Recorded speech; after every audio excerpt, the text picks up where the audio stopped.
ಆಕೆ social media influencer. ತನ್ನ ನೋಟದಿಂದಲೇ ಪಡ್ಡೆ ಹುಡುಗರ ನಿದ್ದೆಗೆಡಿಸೋ ಚೆಲ್ವೆ. ಇವಳ ನೋಟ ನೋಡಿ ಮೇಕಪ್ ಕ್ಲಿನಿಕ್ ಮಾಲೀಕ ಸಂಪರ್ಕಿಸಿದ್ದ. ಆಕೆಯಿಂದ ತನ್ನ ಕ್ಲಿನಿಕ್ ಪ್ರಮೋಷನ್ ಮಾಡಿಸಿದ್ದ. ಹೀಗೆ ಬಂದವಳು ಆತನ ಬಾಳಲ್ಲಿ ಬಿರುಗಾಳಿಯನ್ನೇ ಎಬ್ಬಿಸಿ ಹೋಗಿದ್ದಾಳೆ. ಯಾರೀ ಚೆಲುವೆ? ಅಂತದ್ ಏನ್ ಮಾಡಿದ್ಲು? ಈ ಸ್ಟೋರಿ ನೋಡಿ. ಬಿಸ್ನೆಸ್ ಮೆನ್ಗಳೇ ಈ ಸುರ ಸುಂದರಿಯ ಟಾರ್ಗೆಟ್. ಪ್ರಮೋಷನ್ಗಾಗಿ ಬಂದವಳು ಹನಿ ಟ್ರಾಪ್ ಮಾಡಿದ್ಲ. ಸೋಷಿಯಲ್ ಮೀಡಿಯಾ ಇನ್ಫ್ಲೂಯೆನ್ಸರ್ ಮೇಲೆ FIR. ನವಿಲಿನ ನಾಟ್ಯ, ಮಾದಕ ನೋಟ, ಸೊಂಟ ಬಳುಕಿಸಿದರೆ ಸಾಕು ಪಡ್ಡೆ ಹುಡುಗರ ಎದೆ ಜಲ್ಲೆನ್ನುತ್ತಿತ್ತು. ಇದೇ ಸೌಂದರ್ಯ ಆಕೆಗೆ ಜೀವನಾಧಾರವಾಗಿತ್ತು. ಕಾಸ್ಮೆಟಿಕ್ ವಸ್ತುಗಳನ್ನ ಪ್ರಮೋಷನ್ ಮಾಡಿ ಬದುಕು ಕಟ್ಟಿಕೊಂಡಿದ್ಲು. ಆದ್ರೆ ಅದೇ ವೃತ್ತಿ ಆಕೆಗೆ ಈಗ ಕುತ್ತು ತಂದೊಡ್ಡಿದೆ. ಅಂದಹಾಗೆ ಈ ಚಲುವೆ ಹೆಸರು ಸಾಧನಾ ಶೆಟ್ಟಿ ಅಂತ. ಸೋಷಿಯಲ್ ಮೀಡಿಯಾ ಇನ್ಫ್ಲೂಯೆನ್ಸರ್ ಈತ ಕಾರ್ತಿಕ್. ಜಯನಗರದಲ್ಲಿ ಮೇಕಪ್ ಕ್ಲಿನಿಕ್ ಹೊಂದಿದ್ದು ಮದುವೆ ಕೂಡ ಆಗಿದ್ದ.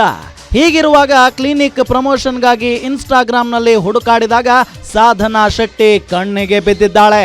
ಬಳಿಕ 2024 ಆಗಸ್ಟ್ ತಿಂಗಳಲ್ಲಿ ಜಯನಗರ ಕೆಫೆಯಲ್ಲಿ ಭೇಟಿಯಾಗಿ ಕ್ಲಿನಿಕ್ ಪ್ರಮೋಷನ್ ಬಗ್ಗೆ ಮಾತುಕತೆ ನಡೆಸಿ ಇವರಿಬ್ಬರು ಆತ್ಮೀಯರಾಗಿದ್ದಾರೆ.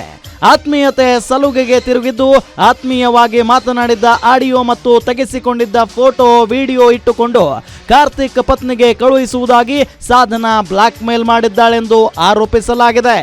ಇನ್ನು ಬ್ಲಾಕ್ ಮೇಲ್ಗೆ ಹೆದರಿದ್ದ ಕಾರ್ತಿಕ್ 5 ಲಕ್ಷ ನಗದು, 35,000 ಮೌಲ್ಯದ ಉಂಗುರ, 70,000 ಬೆಲೆಯ ಚಿನ್ನದ ಸರ, 1.5 ಲಕ್ಷದ ಐಫೋನ್ ಕೊಡಿಸಿದ್ದಾರೆ. ಇಷ್ಟಕ್ಕೆ ಸುಮ್ಮನಾಗದ ಸಾಧನಾ ಶೆಟ್ಟಿ ಮತ್ತೆ 1.5 ಕೋಟಿ ಹಣಕ್ಕೆ ಡಿಮ್ಯಾಂಡ್ ಇಟ್ಟಿದ್ದು, ಹಣ ಕೊಡದಿದ್ದಕ್ಕೆ ಖಾಸಗಿ ಫೋಟೋ ವಿಡಿಯೋಗಳನ್ನ ಕಾರ್ತಿಕ್ ಪತ್ನಿಗೆ ಕಳುಹಿಸಿದ್ದಾಳೆ. ಇದೇ ವಿಚಾರ ಕಾರ್ತಿಕ್ ಕೌಟುಂಬಿಕ ಕಲಹಕ್ಕೆ ಕಾರಣವಾಗಿದೆ. ಇನ್ನು ಸಾಧನಾ ಈ ಎಲ್ಲ ಫೋಟೋ ವಿಡಿಯೋ ಡೇಟಾವನ್ನ ಪೆನ್ ಡ್ರೈವ್ ಹಾಗೂ ಅವರ ಸ್ನೇಹಿತ ಮೊಬೈಲ್ನಲ್ಲಿ ಸಂಗ್ರಹಿಸಿಟ್ಟು ಬೆದರಿಕೆ ಹಾಕಿದ್ದಾಳೆಂದು ಕಾರ್ತಿಕ್ ದೂರು ಕೊಟ್ಟಿದ್ದಾನೆ. ಸದ್ಯ ಕಾರ್ತಿಕ್ ದೂರಿನ ಮೇರೆಗೆ FIR ದಾಖಲಿಸಿಕೊಂಡಿರೋ ಜಯನಗರ ಪೊಲೀಸರು ಒಮ್ಮೆ ಸಾಧನಾ ಶೆಟ್ಟಿ ಕರೆಸಿ ವಿಚಾರಣೆ ನಡೆಸಿದ್ದಾರೆ. ಈ ವೇಳೆ ಇದೆಲ್ಲವೂ ಸುಳ್ಳು ಆರೋಪ ಅಂತ ಸಾಧನಾ ಶೆಟ್ಟಿ ಅಲ್ಲಗಳೆದಿದ್ದಾಳೆ.